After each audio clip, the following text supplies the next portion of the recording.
I am hereby calling on national radio for all other parties to stand down in Uxbridge and South Ruislip. Because not only does Boris deserve to lose, he deserves to lose this way, to me. That's right, everyone. He has made a mockery of British politics. It's time the good people of Britain gave him some payback and made a mockery of him, Binface style. I mean, you couldn't ask a better question, could you? And that's why I'm here. I mean, I'm a busy space warrior. I could be at a G7 million industrialized planets conference, which I've, said no to come here. I also could be watching the Strictly Results show. But no, I've come onto Times Radio to talk about the state of Britain. And oh my goodness. I mean, for a bin-shaped politician, it couldn't be better. Because you've got a binfire, haven't you? What on earth are you guys doing? I like this. Binface for the binfire. I think that could be your slogan. I mean, this is it. Politics in your country is rubbish. Rubbish is kind of my thing. So here I am to take out the trash. It couldn't be better. Now, obviously, I mean, we're all just watching the kind of comeback of Boris Johnson with just, amazement and bewilderment. But you know Boris Johnson because you have stood against Boris Johnson. Tell us about your encounters with Boris Johnson. I have. I've stood against him literally and electorally in Uxbridge and South Ruislip. You forgot the South Ruislip part. Yeah, you won't get elected with that kind of talk. Now, yes, well, he's an interesting fellow. What to tell you that I can use words which are broadcastable? Well, to start with, I was very intrigued by his nature, and I thought I needed to get to know him on election night. So I thought, how could I, communicate with this strange life form? So I used the only language I felt sure that he could understand, which, of course, is Latin. So I had a little chat with him in Latin, and he chuckled away and repeated the words. I said he clearly knew what I was saying, but what he didn't seem to understand was his own writing. I saw that he had a childish scrawl of notes, which I guess was his victory speech. But my goodness me, it was uglier than a doctor's on a roller coaster. You couldn't make head nor tail of the damn thing. And this guy wants to run the country again. It's obvious why he lost the job. I just can't understand why he would get it back again. But, you're the Brits. What did you say to him? What did you say to him in Latin? I started very politely. I said salve, which is Latin for hello. And he repeated the greeting back to me. And then an interesting gentleman sort of shouted out at Boris and said, "Are you going to get Brexit done there, Boris?" And I said, aha. I quoted Julius Caesar at him, because I know my history of your planet. I said, alia jacta est, which means, I'm sure Times Radio listeners know, Definitely. the die is cast. The Rubicon has been crossed. And he chuckled again, and he laughed. He wasn't laughing quite as much when the returning officer read out what someone had written on the spoiled ballot paper towards him, but let's just say the initials of what they'd written were CB, the second word being Boris. And I'm a CB as well, so I felt sorry for him. You felt some affinity. And of course, Boris Johnson isn't the only former Prime Minister that you've gone up against. Tell us about the time you stood against Theresa May in Maidenhead. Well, obviously we better do a little bit of a history lesson here, because Theresa May probably won't be familiar to most of your listeners, because, what did she ever do? But hey, she was Prime Minister, believe it or not, in those halcyon days of 2017, when she called that completely unnecessary snap general election, which arguably got us into the, bleep out the word, that we are in today. So, it was, she wasn't very happy when I met her, because she detonated her majority against Jeremy Corbyn. And that's the kind of thing that could crimp anybody's day. But, again, I said hello to her. I said, "Good evening, Prime Minister." Looked her in the face, visor to eye. And she looked back at me, eye to visor, and said, "Good evening." Polite, but petrified. Just how I like it. And you stood against her. What did you make of, we've got to talk about Liz Truss. What on earth did you make of Liz Truss's 45 days in office? Not in power, but in office. Well, quite. A blink of an eye doesn't really do it justice, does it? I have to say this, that, and this goes for Boris Johnson as well, with Ms. Truss, I do think democracy is a very, very important thing. and novelty candidates should be allowed to stand. So, to that end, I applaud her for getting involved and for getting the top job.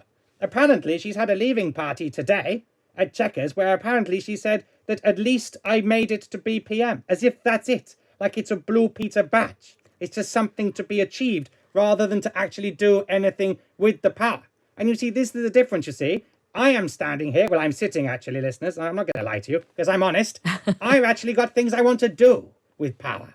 I'm not just someone like a Tory who wants to grab it all for myself, like Mr. Sunak. He's got 730 million quid in the bank. Why does he need to be Prime Minister? Just because he wants to have a laugh. And that's where I differ, because I have a mandate from the people of London. Oh, and tell us about the mandate you have from the people of London. Well, this is it, you see. Elizabeth Truss was elected Prime Minister on 81,000 votes from Tory voters, Tory members. Whereas I, Count Binface, have 92,000 votes from the people of London, the Earth capital. So I am literally, numerically speaking, I have more of a mandate than the current, until Friday or Monday, Prime Minister. And I think that says a lot, that a bin-shaped space warrior is actually more relevant and more deserving of office than Liz Truss. As if you needed telling. As if we needed telling. So I suppose the question that my listeners will be wanting to know, you have you've got a lot of things to say about politics, but what would you do for them, Count Binface? What are your policy? What's your manifesto? Well, this is what the book is partly about, Aisha. I've written 250 lovely pages. It's my fullest manifesto ever, fully costed. I'm not one of these Labour nutters who just makes, or indeed Tory nutters, who makes uncosted spending plans. No. It's all here. I've even bought myself a pledge card to share with you, like New Labour in 97, because I'm ready for power. And of course, Tony only had 5 pledges. I've got 7. Why don't you read them out to the listeners and they can hear what a bin-face administration would bring them? This is very, very exciting. He's running, ladies and gentlemen. Here are his pledges. Do let us know what you think. You can text 87222, start your message with the word Times. You can tweet us at Times Radio as well. Here are the 7 pledges. Number 1, CFAX to be restored immediately. Number 2, no croissant to be sold for more than £1. Number 3, nationalisation of Adele. Number 4, ministers' pay to be tied to that of nurses. That's very good. Number 5, council tax to be doubled on second homes. Number 6, 20,001 more police officers. And number 7, and I think this is the one that our listeners are really going to go for, not an incompetent or corrupt liar. Yay! Well, thank you very much. And that's just the start, Aisha. There's way more where that came from. All I'm telling you is this is nothing like a manifesto provided by a human. Look at the Labour Party. They won't tell you what they're standing for because they're so terrified that if they do release a policy, people might not like them. Well, I can see the point. Whereas the Tories, of course, are terrified that people don't like them because of what they've done. So there's a massive impasse going on, and I'm going to ride through the centre ground, the third way, and take them both on. I tell you what, Aisha, this is serious stuff. If Boris does get back in, I am hereby calling on national radio for all other parties to stand down in Uxbridge and South Ruislip. Because not only does Boris deserve to lose, he deserves to lose this way, to me.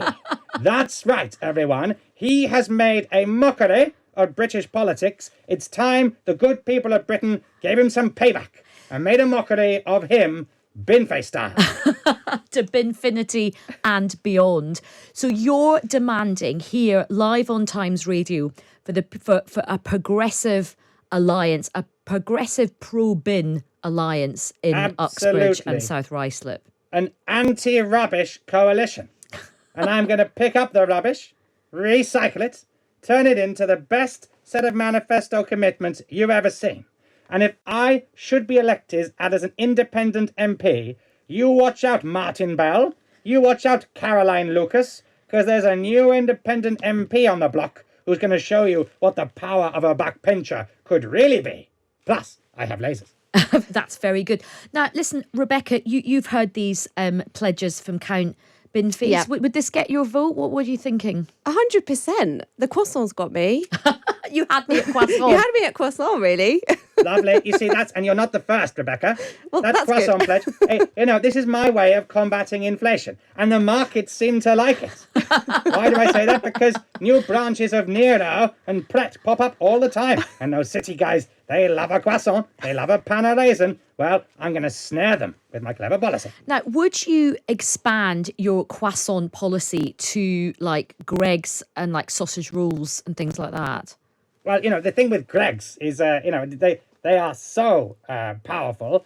Do they need help from me? I'm not some kind of market interventionist. Perish the I like thought. the markets to run their own way. So, when it comes to a Greggs sausage roll, if I find that they are being priced monstrously, like gas and energy prices, well, then it's the duty of government to do something about it. However, if their tasty snacks are priced competitively and people aren't complaining about it, well, then I see no reason for a bin-faced administration to get involved. It's a case-by-case basis, Aisha. And another breakfast snack, which has quite painful memories for me politically. What about the bacon sandwich? Would that be something that you would price cap at £1? I think bacon sandwiches should come with a health warning. And not only because they are potentially carcinogenic, but they are also politically poisonous. And I talk about this in my book, but very briefly, it is scientifically proven that your country's history skewed off on a terrible, terrible direction when Ed Miliband attempted to wrap his mouth around a bacon sandwich and eat it in public. That incident alone is single-handedly responsible for him losing an election to David Cameron and David Cameron losing the Brexit referendum, and so say all of us, the rest of it that went on after that. You can pin the entire cluster truss of what has happened over the last 8 years down to Mr. Miliband's poor eating skills, and I will not brook any argument. I'm feeling very triggered by this, as you can imagine. And in your book, you're quite tough on the punishment that you would mete out to my former boss, Ed Miliband. Tell the listeners what you would do to him. Well, I disagree, listeners. I would say the punishment is entirely fair. All my punishments are entirely fair. Jacob Rees-Mogg, for instance, should be prorogued. And as for Mr. Miliband, I simply say, to be honest, listeners, I wrote a lot of pages. I'm trying to remember what I said about him, but I think it was 10,000 years in prison. Was that right? I think that's right. Yes. But he should be allowed to continue to broadcast his lovely podcast that he does. What we won't do is actually publish it, so no one has to actually listen to it. But we won't tell Ed that, because that might get his spirits down. So, yes. He gets to have a microphone and play and eat as much bacon as he wants, and everyone else has a happy time too. I feel that the reason why we got punished for that was that I was a Muslim and Ed Miliband was Jewish, and we should never have been anywhere near a bacon sandwich. So I feel that was like the kind of the karmic gods coming back on us. And he lacked the basic motor skills to eat a bacon sandwich. Don't forget that bit. Don't forget that bit. Right. Listen, we've just got a minute left. Who do you think is going to be our next Prime Minister, and what's your message to them? Well, my message to either Boris or Rishi, it's not going to be Penny, spoiler alert, is, I think Judgment Day is coming either way, guys, because you screwed things up so badly in the summer, and human voters aren't that stupid that they're going to forget what you got up to.